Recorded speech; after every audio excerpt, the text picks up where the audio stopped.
بصفتي متخصص في الكبد، لدينا عيادة مخصصة للكبد الدهني.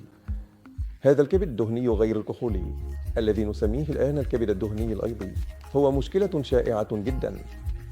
تقريبا 1 من كل 3 أشخاص في الهند وحول العالم يعانون من هذا الكبد الدهني. يرتبط بشكل رئيسي بالخلل الأيضي وزيادة الوزن والسمنة والسكري وما إلى ذلك.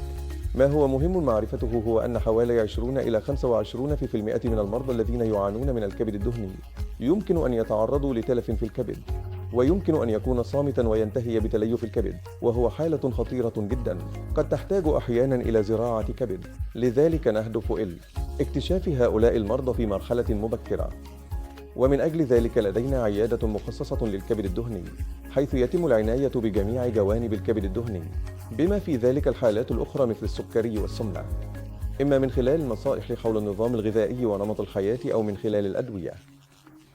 أحيانا نقوم أيضا بإجراء بعض الإجراءات، ولدينا معدات أو تكنولوجيا مخصصة لتشخيص الكبد الدهني وتليف الكبد في مرحلة مبكرة جدا.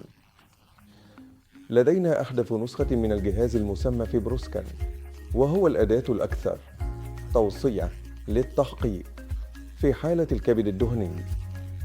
لذلك هي عيادة شاملة حيث يمكن علاج جميع أنواع المشاكل المرتبطة بالكبد الدهني واكتشافها في مرحلة مبكرة، والفكرة هي منعها من التطور إلى مرض أكثر تقدما.